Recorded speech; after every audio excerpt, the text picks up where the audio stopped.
Hey, this is Dave DeCamp from antiwar.com. This is anti-war news for Thursday, August 28th, 2025.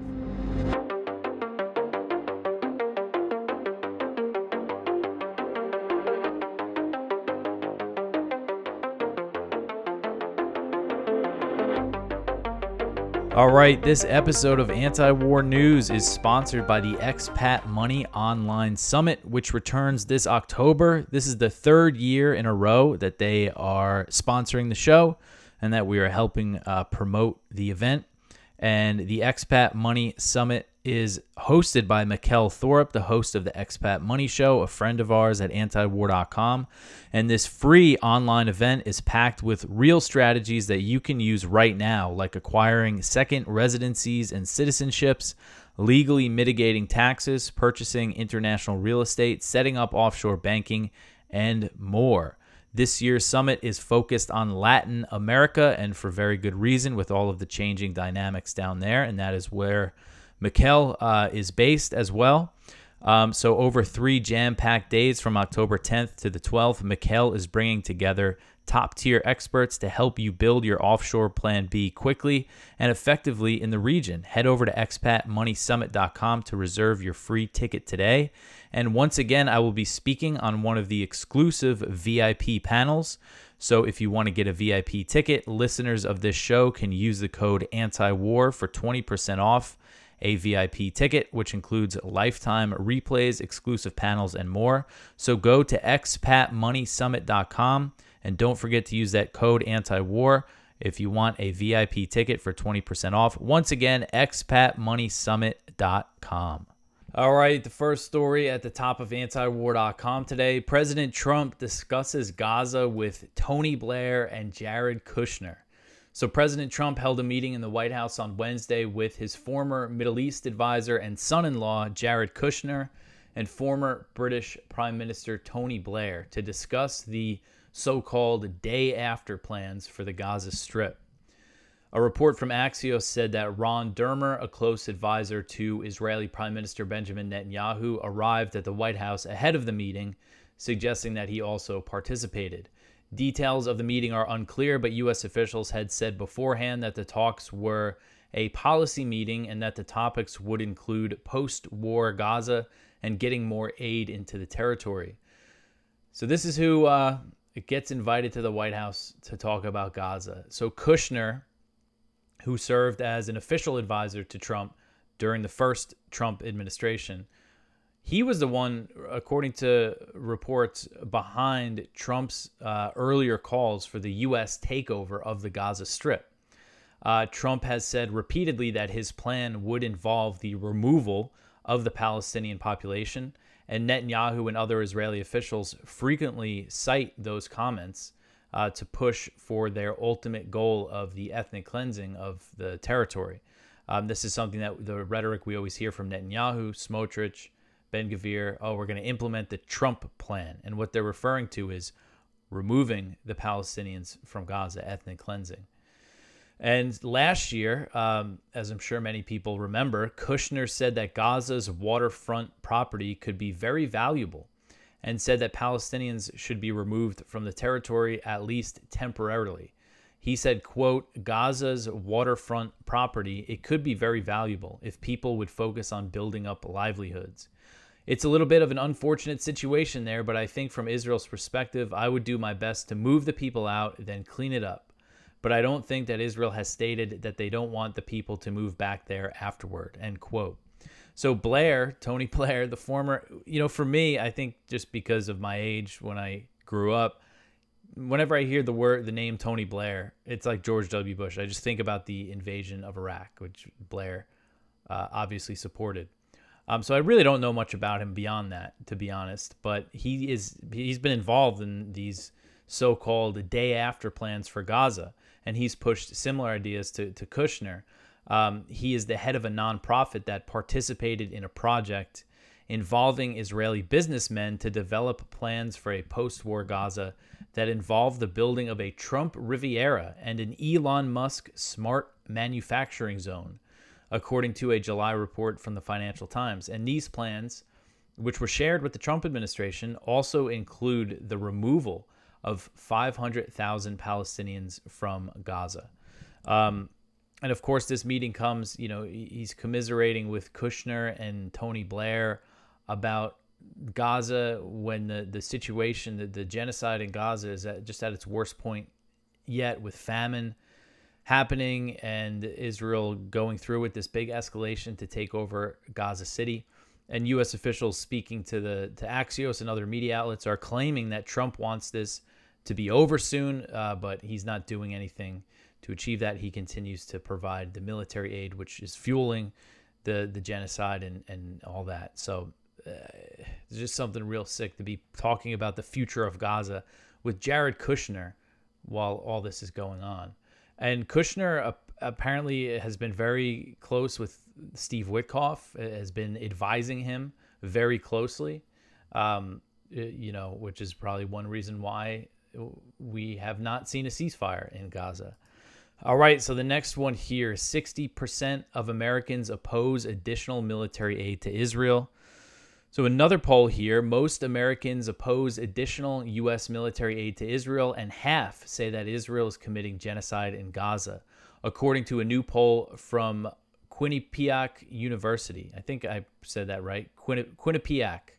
The poll asked registered U.S. voters if they support or opposed the United States sending more military aid to Israel for their efforts in the war with Hamas. That's how the poll worded the question. And 60% said that they oppose, and just 32% said that they supported additional military aid. So Quinnipiac said in a press release on the poll, quote, "This is the highest level of opposition and the lowest level of support for the United States sending more military aid to Israel since Quinnipiac University first asked this question of registered voters on November 2nd, 2023, in the wake of the Hamas attack on Israel on October 7th, 2023, end quote. So since they started asking this question, this is, again, the most opposition to additional military aid to Israel. And this is the growing trend that we're seeing. And there was, of course, a partisan divide on the question, with the majority of Republicans, 56%, supporting sending more military aid, and just 18% of Democrats supported it, and 27% of independents. The poll found that 50% of respondents, including 77% of Democrats, 51% of independents, and 20% of Republicans, believe Israel is committing genocide in Gaza. Only 35% said that they did not believe Israel was committing genocide, and 15% said that they did not know. So that seems pretty significant to me. The poll also found that 37% of American voters are more sympathetic to the Palestinians than the Israelis, while 36% said their sympathies lie more with the Israelis. So this is aligns with the other poll I went over the other day from the University of Maryland. That was the first national poll, according to them, that found more U.S. sympathy for Palestinians than Israelis. So this is a bit major shift in U.S. public opinion. Again, 37% said they sympathize more with the Palestinians. And the poll also asked if Americans thought the U.S. was too supportive of Israel. It found that 40% said yes, too supportive, but 42% said that the U.S. support was just right. So I guess that means they support what's going on, even though many of them oppose additional military aid. So again, this is the growing trend that we've seen as this horrific conflict has gone on. This slaughter in Gaza, more and more Americans are opposed to it. All right, so the next one here, 100 groups demand the release of American teenager in Israeli prison. So this article is from Middle East Eye. So more than 100 diverse faith-based civil rights and human rights organizations sent a joint letter to U.S. Secretary of State Marco Rubio demanding action to secure the safe release of a 16-year-old Palestinian-American citizen from Florida detained without trial in a notorious Israeli prison. 16-year-old kid. The letter to Rubio, dated August 26, 2025, said that the teenager, Mohammed Ibrahim, is in poor health, and his detention in an Israeli prison was a violation of the Fourth Geneva Convention, which prohibits the deportation of protected persons from an occupied territory to the territory of the occupying power. They said his health is dire and requires your immediate action to ensure Mohammed is free, safe, and with his parents. and his life is on the line. And recently, a teenage boy, I believe he was 17, who was thrown into an Israeli jail when he was healthy, died. And we've seen horrific accounts of disease, things like scabies that spread. They limit their food, the torture, and all that. And this is an American kid, Florida-born, who has been thrown in this Israeli prison. Middle East Eye reported last week that according to Muhammad's father, Zahir, the teenage boy had lost a quarter of his body weight and developed scabies while in prison. A quarter of his body weight, a 16-year-old. U.S. Embassy staff confirmed the weight loss to Muhammad's father. The letter says Muhammad has been denied medical treatment in Al-Fasher prison, which is notorious for being a known place of abuse of Palestinian children, according to his attorneys. So the Florida chapter of the Civil Rights and Advocacy Organization, the Council on American Islamic Relations, held a press conference in Tampa on Tuesday to speak about the letter and called on Florida officials in the State Department to fulfill their responsibility and secure their release. And it is amazing how little we hear about this. I mean, we don't hear about it at all. I covered it on this show a few weeks ago, I believe, but I mean, it's just not getting any attention. And this comes after Saifullah Musalet, a U.S. citizen from Florida who was visiting the West Bank, was murdered by Israeli settlers, and there's been no accountability for that. And they were actually cousins. So, this is just this impunity that Israel operates under, even with American citizens. You'd think all the military aid we give them, it should be very easy for the U.S. to make a phone call and get this kid out of prison and home. All right, so the next one here, Gaza Orthodox Church in Israeli evacuation zone. So the St. Porphyrius Greek Orthodox Church in Gaza City is in the red zone of an Israeli military evacuation map that was published online. And this was reported by the Times of Israel on Wednesday, as the IDF is moving forward with its plans to conquer the city and forcibly displace its Palestinian population. The Times report said that the IDF had ordered the St. Porphyrius Church and its compounds, where hundreds of Palestinians are sheltering, to be evacuated. However, the church stated in a Facebook post later in the day that it had not been instructed to evacuate the displaced people. So this is what the church said on their Facebook page. They wrote it in Arabic. This is just what the Google Translate said. It said, quote, "We are all safe. No one has contacted us regarding the evacuation of the displaced people from the church," end quote. The Times report said that the nearby Holy Family Catholic Church remains outside of the evacuation zone for now. A day earlier, the Orthodox Patriarchate and the Latin Patriarchate released a joint statement that said their clergy and nuns helping the displaced Palestinians will not leave the churches despite Israel's planned offensive. You see this picture here. This is from the St. Porphyrius Church.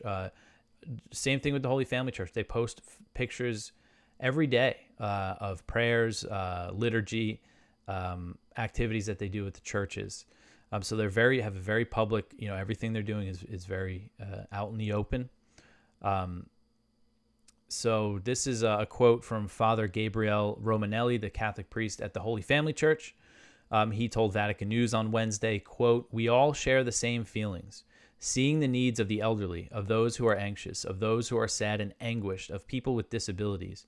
We understand that the Lord is calling us to continue serving them, because otherwise, how will those people survive? How will they manage?" End quote. So Romanelli was injured by the recent Israeli tank shelling that hit the Holy Family Church and killed 3 Palestinian Christians. The St. Porphyrius Church has also been hit by Israeli attacks, including an October 2023 bombing, an airstrike that killed 18 civilians sheltering there, including relatives of former U.S. House Representative Justin Amash. And an Orthodox Christian source in Gaza told the Israeli newspaper Haaretz on Wednesday that the Israeli escalations in the area have made some families consider the option of leaving Gaza with the hope of returning one day. He said, quote, "Right now, displacement within the Strip is tantamount to certain death, so we won't leave. But if there's an option to leave altogether, we'll be forced to do it with the hope of someday returning. We were born here, and we love it in its entirety, but we've reached the point that we can't take it anymore. We're living on borrowed time," end quote. And I think that's probably the sentiment of many Palestinians in Gaza. They don't want to leave. They don't want to leave their home. They know that they probably won't be able to go back, but they also don't want to die. And it's just been completely destroyed. That's why, it's just really sick when you see Netanyahu and other Israeli officials call their plans voluntary migration, as if there's anything remotely voluntary about it. So this source, speaking to Haaretz, said that about 1/3 of the estimated 600 people sheltering at the churches held visas. But at this point, no one will allow them to leave. So as of now, they cannot leave Gaza if they wanted to. The Latin Patriarchate told AFP on Tuesday that there are just 645 Catholic and Orthodox Christians left in the Gaza Strip, including 5 priests and 5 nuns, an ancient community that faces potential extinction. I mean, if Israel goes through with this huge escalation, if they get everybody out of there, if they even get the Christians out of there, I mean, who knows? They might destroy the churches. I mean, their plan is to completely raze the city. And Israel's plan for Gaza City, as we've been covering, the idea is force them all south and then pressure them to leave Gaza altogether. That's what they ultimately want to do. I find it hard to believe that they're going to be able to pull that off for multiple reasons, but it is what they want to do, and they've been very clear about that. All right, so the next one here: Israeli attacks and starvation kill 86 Palestinians in Gaza over 24 hours. So Gaza's health ministry said on Wednesday that Israeli forces killed 76 Palestinians and wounded 298 over the previous 24-hour period as U.S.-backed Israeli attacks continue across the Strip. On top of the violent deaths, the health ministry said that it recorded 10 more starvation-related deaths due to the Israeli siege. Among those who starved to death were 2 children. Israeli forces continued to massacre Palestinians seeking aid on Wednesday. According to the Palestinian news agency Wafa, at least 4 Palestinians were killed near a distribution point in southern Gaza, and 4 Palestinians attempting to reach aid trucks were killed in the north. The health ministry said that it recorded a total of 18 aid-related deaths, bringing the total number of aid seekers killed since the end of May to 2,158. Just an astronomical number of people getting killed while trying to get food. And so Israeli airstrikes and shelling on Wednesday included strikes in the southern city of Khan Yunis, which killed at least 9 people, including a child and a woman who were killed in a tent. The Israeli military also continued its assault on Gaza City. Gaza City residents told Reuters that Israeli tanks pushed into the Ibad al-Rahman neighborhood on the northern edge of the city starting on Tuesday night. Overnight tank shelling on houses wounded several people and forced others to flee. The tanks later pulled back from the city and returned to Jabalia. And you could see this picture here. Not sure exactly where in Gaza this is, but it's Israeli tanks maneuvering on the border with Gaza, and you could just see the rubble, the destruction in the background. All right, so the next one here: U.S. contractors in Gaza pursued Middle East Eye journalist before his killing. So this article is from Middle East Eye, another one from them. U.S. contractors at a Gaza aid center interrogated a source of Middle East Eye journalist Mohammed Salama, seeking information about his identity and whereabouts before he was killed. So Salama was killed alongside Middle East Eye reporter Ahmed Abu Aziz and 3 other journalists on Monday morning as they responded to an attack on Nasser Hospital in southern Gaza's Khan Yunis. The 2 strikes killed 20 Palestinians overall, including medics and first responders. Days before, a source for one of Salama's major investigations for Middle East Eye told him that they had been briefly detained at an aid distribution center by U.S. security contractors guarding the site. There, the source said that they had been interrogated about the identity of the reporter behind the story. Salama worked on the story anonymously for security reasons. So this is strange for a few reasons. One is that they're saying they were detained by American contractors and interrogated. And apparently this was a story about about the GHF sites. Not sure exactly what the story was, but the fact that, this source was identified because there is all the cameras and everything, probably facial recognition happening at the GHF aid sites. So they were identified by the U.S. contractors and interrogated.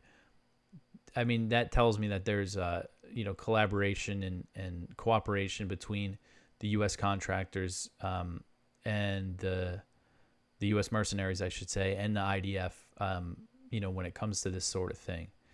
I really think, man, when more and more comes out about this GHF, I think it's going to be, I mean, worse than we can even imagine right now, exactly what this all entails. All right, so the next one here, U.S. Envoy Barrack faces protests in southern Lebanon. So this guy, Tom Barrack, was humiliated on Wednesday. So U.S. Ambassador to Turkey, Tom Barrack, continues to make headlines in Lebanon. First, it was for lambasting Lebanese journalists as animalistic at a press conference in Beirut. And today, which was Wednesday, it was during his planned tour of southern Lebanon. This article was written by Jason, by the way, Jason Ditz. Barrack helicoptered into the area, arriving at the military base in Marjayoun. From there, he was meant to go to multiple border villages, but protests had already erupted in a number of them, declaring him unwelcome. Protesters at one of the sites spray-painted "Barrack is an animal" on the pavement in an intersection, referencing yesterday's condemnation of reporters. The border town of Qiyam was one of the major sites of protest, though they stretched as far north as the city of Tyre along the coast.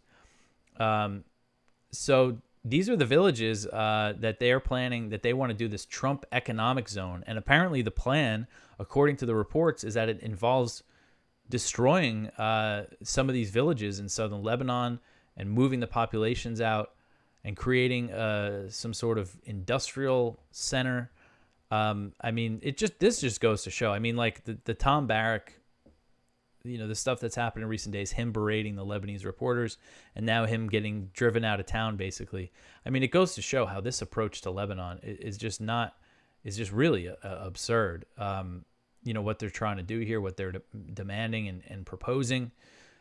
And I mean, Steve Witkoff, Barrack, the people, what's her name? Morgan or Tegus or whatever. She's also involved in the Middle East stuff. I mean, this team, they're just not like serious, these proposals that they're talking about.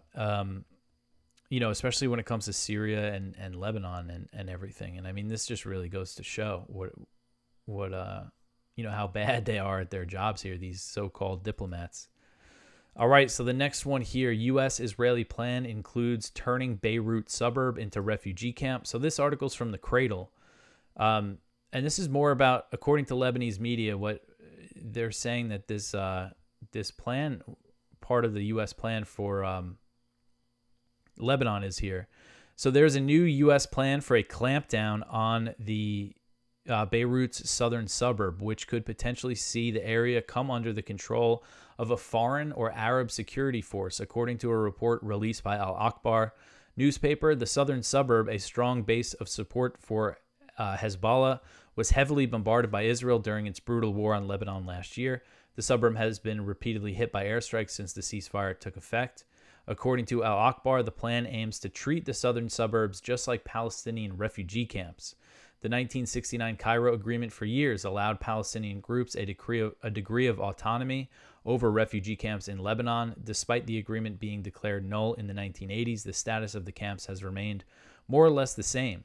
However, Lebanese troops maintain checkpoints and a heavy presence around the camps. Palestinian camps in Lebanon have recently begun a symbolic disarmament process in line with the state's efforts to monopolize control of weapons in the country. The Al-Akhbar report frames the new U.S. plan as part of Washington's broader goal of disarming Hezbollah, which the Lebanese government vowed to achieve in a cabinet session in early August.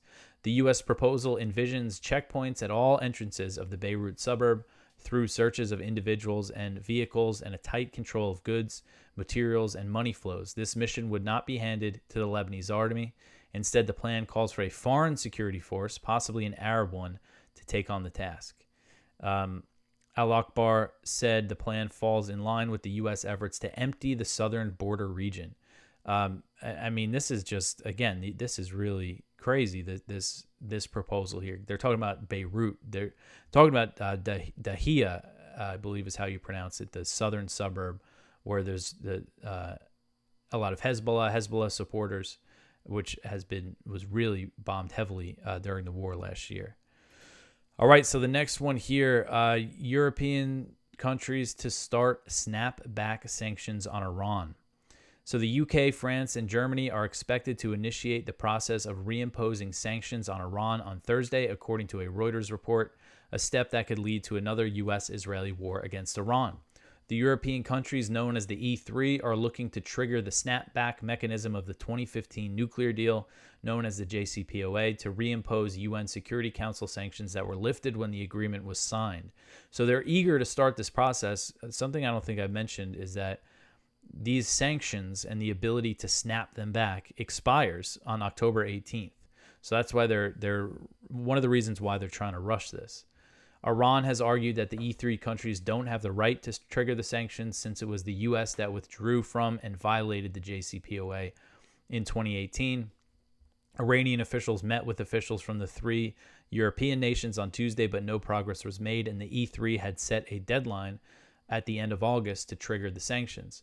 The Reuters report said that the E3 countries are planning to give Iran 30 days to defer the sanctions by making new commitments related to its nuclear program. The report said they want Iran to allow International Atomic Energy Agency (IAEA) inspectors to have access to nuclear sites and for Tehran to resume nuclear negotiations with Washington. When it comes to the IAEA, Iran has actually allowed its inspectors to return to the country after expelling them in the wake of the 12-day U.S.-Israeli war on Iran. But Iran is saying it does not mark the full resumption of cooperation with the IAEA, but the inspectors are back in Iran. Yet the Europeans are still saying they're going to trigger these sanctions. Iran expelled the IAEA over the watchdog's role in providing a pretext for the initial Israeli attack and for its failure to condemn the bombing of Iranian nuclear facilities. And then when it comes to talks with the U.S., Iranian officials have said that they're open to it, but they want assurances that they won't be attacked again, since the U.S. and Israel used previous negotiations as a cover to launch the war. And since that ceasefire, President Trump and Israeli officials have been threatening to attack Iran again. So that's the opposite of assurances. And Iranian officials have warned that there would be consequences if the snapback sanctions are reimposed. And some have suggested that one possibility would be withdrawing from the Non-Proliferation Treaty, the NPT. And I do believe that the U.S. and Israel could use that as a pretext to start another war, even though it's absurd because Israel actually has nuclear weapons and a secret nuclear weapons program and is not a signatory to the NPT, yet they play these games with Iran. So, if they move to, I think it's just not going to be good if we start to see these sanctions. If these sanctions, if they make the move Thursday to reimpose these sanctions, I think there's a good chance that another war is coming relatively soon. All right. So the next one here, Israeli drone attack in Damascus kills 8 Syrian soldiers. So this is another one from Jason Ditz. So there's a new flurry of Israeli drone strikes against the Kiswa, a suburb of the capital city of Damascus. The strikes killed at least 8 Syrian soldiers and wounded others. The attack, according to Syrian state media, targeted buildings belonging to the Syrian army and killed members of the 44th Division. The IDF has not commented about why they attacked, but this is certainly going to complicate the security, the negotiations for a security deal that they are involved in. And of course, they have been pushing further into Syrian territory in the southwest where they've invaded. There's other reports of Israeli IDF troops doing some kind of airdrop raid in Syria. And I don't know what is their justification for this. They claim, that there's threats from Syria, but they haven't faced any attacks from this new Syrian government that's led by al-Shara, the former Al-Qaeda leader, who's been, clear that he's willing to play ball with the U.S. and Israel, which is why, the U.S. and Israel tolerated him taking power, helped the overthrow of Assad. Yet Israel keeps bombing them and is invading, continuing to take more territory in the south. All right, so the next one here, Venezuela orders naval patrols amid U.S. tensions. Excuse me. So Venezuela's defense minister has ordered drone and naval patrols along the Venezuelan coast in response to the U.S. deploying a group of warships to the southern Caribbean. According to Al Jazeera, Venezuelan Defense Minister Vladimir Padrino announced a significant deployment of drones and warships, including larger vessels further north in Venezuela's territorial waters.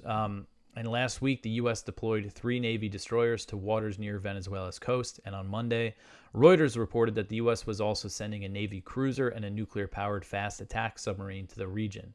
The official reason for the deployment is to combat drug cartels. This is what appears to be a pretext for a potential regime change push, because the U.S. is claiming that Maduro is a cartel leader. They have not provided any evidence for that accusation, but that is the claim. They claim he's the leader of Cartel de los Soles, or the Cartel of the Suns, which is not like a real organization. It's essentially a label for an alleged network of lower-level Venezuelan military and government officials involved in drug trafficking. But it's not like a structure with leadership or anything like that. Again, there's just no evidence that Maduro is this drug trafficking kingpin or anything like that. But that hasn't stopped the U.S. from taking all these steps, these escalations. They increased the bounty on Maduro's head to $50 million. And in response to the pressure, Maduro has mobilized a pro-government militia that the Venezuelan government says has millions of members and deployed troops to the border of Colombia, which is a major non-NATO ally of the U.S. And that's where about 90%, according to the latest numbers from the DEA, 90% of the cocaine found in the U.S. is produced in Colombia. And if you look at the allegations, you go back to the Bill Barr indictment from the first Trump administration accusing Maduro of being a narco-terrorist. It's about cocaine. They're claiming that all this cocaine comes from Venezuela, but the vast majority of it comes from Colombia, and Colombia is an ally, a major non-NATO ally at that. And so it goes to show that this is not really about the drugs. And Maduro, in comments on Monday, insisted that unlike Colombia, Venezuela is free of coca leaf crops and free of cocaine production.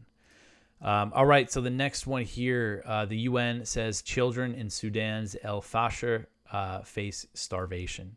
So this article is from AP. I just wanted to highlight and just remind people that this city in Sudan's western region, El-Fasher, has been under siege by the RSF, and the people there are facing a horrific situation. It has a population of about 260,000, half of them children, and they remain trapped after being besieged by a paramilitary group. And it's the capital of the North Darfur province, and it has been at the epicenter of fighting for over a year between the Sudanese military and the Rapid Support Forces, or RSF. The UN's Children's Agency say that at least 600,000 people have been displaced from El-Fasher and surrounding camps in recent months. But inside the city, there are still 260,000 civilians, including 130,000 children, living in desperate conditions after being cut off from aid for more than 16 months. It says an estimated 6,000 children are suffering from severe acute malnutrition and are at risk of death. The paramilitaries have imposed a siege around the city, cutting off supply lines. UNICEF said in a statement, El-Fasher has become an epicenter of child suffering, with malnutrition, disease, and violence claiming young lives daily. So it's, again, just a horrific situation. Doesn't get enough attention. And, as I say, Sudan is one conflict that I should just cover it more. I could, we just have so much other stuff, because we focus on wars that the U.S. is involved in, is supporting, and other interventions, and there's no shortage of those. But this is such a bad situation in Sudan. I do want to try to cover it more.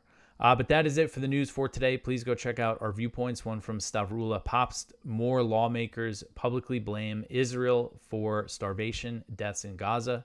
One from Ted Snyder, no compromise on Iran and Venezuela.